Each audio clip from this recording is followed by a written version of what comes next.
This happened 7 years ago when I was in college. My best friend Charles had a strange goal. He wanted to become an exorcist. He often talked about fighting evil spirits and wanted to practice by using a Ouija board. Even though I didn't believe in ghosts or spirits, I went along with it one night when he asked for my help. We gathered at his house around midnight, lit candles, and started using the Ouija board. At first, nothing happened. Then Charles called out, "Devil, evil spirit, come here," and asked, "Is anyone here with us?" To my surprise, the pointer moved to yes. When Charles asked, "What is your name?" the board spelled out Mullick. Without hesitation, Charles said, "Okay, Mullick, show us what you look like." Everything went silent, and then Charles shouted, "Show us your terrifying face." Suddenly, 2 eyes appeared on Charles's forehead. They looked like snake eyes, moving around strangely. I pointed to his forehead, and Charles, now terrified, screamed when he felt the eyes. Things got worse when a small mouth appeared on his forehead. The mouth spoke in a strange voice, saying, "Look into the hereafter, Charles." Blood began flowing from the mouth, covering Charles's face. Panicked, Charles ran into the hallway, with me close behind. He went into the bathroom, turned on the shower, and came out wet but still bloody, looking dazed and confused. The eyes and mouth had disappeared, but Charles's body was trembling. He ran back into the room, shouting that he knew how to get rid of the spirit. Grabbing an exorcism book, he tried to recite something, but before he could finish, I saw small, black creatures crawling out of the dark corners of the room. They looked like dwarves with long tails and red bumps on their backs. Charles saw them too. His face was filled with fear as the creatures began biting his legs. Blood poured from the wounds, and Charles screamed in agony. He tried to continue reading from his book, but the pain was too much. I watched as black blisters formed on his legs, oozing a dark liquid. The creatures continued to crawl up Charles's body, biting and scratching him until he passed out. I was frozen in fear. Even though Charles had screamed so loudly, no one else in the house came to help. After a few minutes, the creatures disappeared back into the darkness.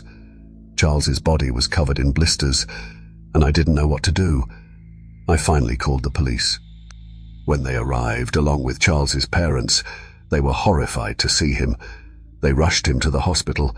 Thankfully, Charles survived, but it took 3 months for him to recover. The doctors had no explanation for the blisters. Since that night, Charles has never touched a Ouija board again. He abandoned his dream of becoming an exorcist and became a very quiet person, staying in his room most of the time. We eventually lost touch, but sometimes I wonder how he's doing now.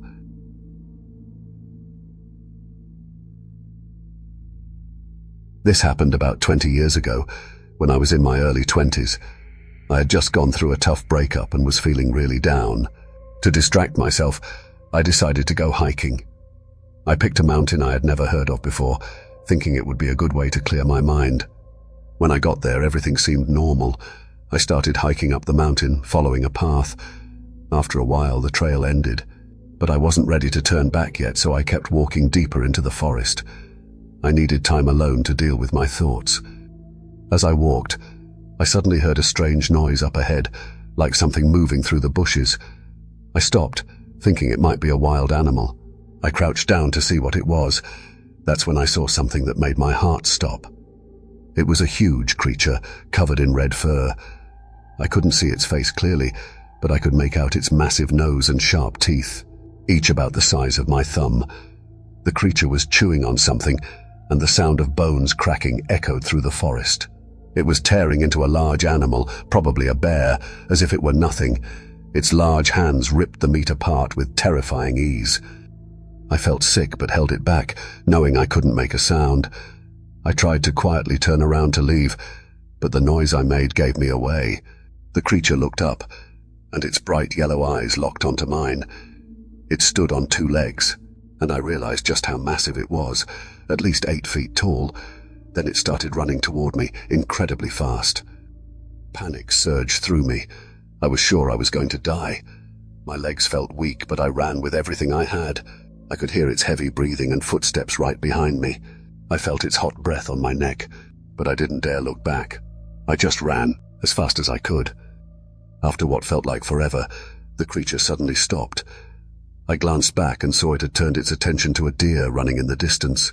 As it chased the deer, I seized my chance and bolted down the mountain. It took me only 30 minutes to reach the base, though it had taken 3 hours to climb. When I reached my car, I was so exhausted I could barely press the gas pedal. I went to the nearest police station and told them what I had seen. They didn't believe me, saying people sometimes get eaten by wild animals on the mountain, and by the time they're found, only bones are left. But I knew what I saw. It wasn't just an animal. It had hands like a human and ran on 2 legs. To this day, I don't know what that creature was, but I'm lucky to be alive.